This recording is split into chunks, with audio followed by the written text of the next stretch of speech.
नमस्कार। अगर आपकी कुंडली में मीन लग्न है तो 2 अगस्त 2026 से राहु का धनिष्ठा नक्षत्र ट्रांजिट आपके लिए काफ़ी इंपॉर्टेंट रहने वाला है। इस समय राहु आपके 12th हाउस में ट्रांजिट कर रहा है। 12th house expenses, foreign travel, foreign settlement, sleep, isolation, hospital, hidden losses और स्पिरिचुअल ग्रोथ से जुड़ा होता है। मीन लग्न के लिए मार्स आपके 2nd हाउस और 9th हाउस का लॉर्ड होता है। 2nd house money, saving, family, speech और फूड हैबिट्स को दिखाता है। 9th house luck, fortune, higher education, long travel और ब्लेसिंग से जुड़ा होता है। इसलिए राहु का मार्स के नक्षत्र में जाना आपके foreign connection, expenses, money, family, luck और मेंटल पीस पर डायरेक्ट इम्पैक्ट डाल सकता है।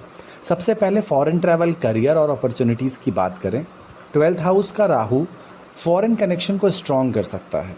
जो लोग फॉरेन जाने, अब्रॉड सेटल होने, एमएनसी में काम करने या फॉरेन क्लाइंट्स के साथ जुड़ने की प्लानिंग कर रहे हैं, उनके लिए ट्रांजिट मूवमेंट ला सकता है।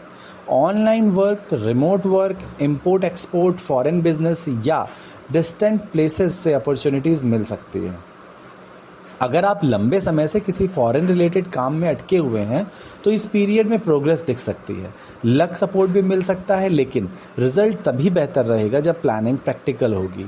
अब मनी, एक्सपेंसेस और इन्वेस्टमेंट की बात करें। यह इस ट्रांजिट का सबसे बड़ा अलर्ट पॉइंट है। राहु आपके 12th हाउस में है, इसलिए एक्सपेंसेस अचानक बढ़ सकते हैं। Foreign travel, health, comfort, luxury, online spending या अननेसेसरी परचेजेस पर पैसा ज़्यादा खर्च हो सकता है।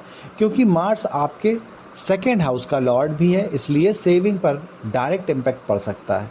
हाई रिस्क से पैसे कमाना और रिसर्च के बिना इन्वेस्टमेंट करना आपको महंगा पड़ सकता है। जल्द प्रॉफिट के चक्कर में लिया गया डिसीजन आपको लॉस दे सकता है। बजट बनाकर चलना बहुत ज़रूरी है। अब मेंटल पीस की बात करते हैं। 12th house Rahu over thinking, sleep disturbance और मेंटल रेस्टलेसनेस दे सकता है। आप छोटी छोटी बातों को लेकर ज़्यादा सोच सकते हैं। कभी कभी एंजाइटी, कन्फ्यूज़न या इनर फेयर भी महसूस हो सकता है, इसलिए प्रॉपर स्लीप लें। मेडिटेशन, प्रेयर, योग और स्पिरिचुअल प्रैक्टिस को रूटीन में शामिल करें। अब लीगल मैटर्स और हिडन इश्यूज़ की बात करते हैं। अगर कोई कोर्ट केस, लीगल मैटर या पेपर वर्क चल रहा है तो डॉक्यूमेंट्स को केयरफुली चेक करें। सीक्रेट कन्फ्लिक्ट, हिडन एनिमी या अननेसेसरी विवादों से दूर रहें। किसी बात को बिना प्रूफ के बिलीव ना करें। अब फैमिली और स्पीच की बात करें। मार्स आपके 2nd हाउस का लॉर्ड है, इसलिए फैमिली और मनी मैटर्स में मिसअंडरस्टैंडिंग हो सकती है। पैसों के लेन देन को लेकर फैमिली मेंबर्स के साथ आर्ग्यूमेंट भी हो सकता है, इसलिए बात करते समय टोन सॉफ्ट रखें। गुस्से में फाइनेंशियल डिसीजन ना लें और हार्श स्पीच से बचें। अब हेल्थ की बात करें। इस पीरियड में feet pain, eyes related issues, sleep problem, infection या वीकनेस जैसी चीज़ों पर ध्यान देना होगा। Irregular routine, careless food habits से आपको बचना होगा। अगर कोई हेल्थ इशू लगातार बना हुआ है तो उसे इग्नोर ना करें।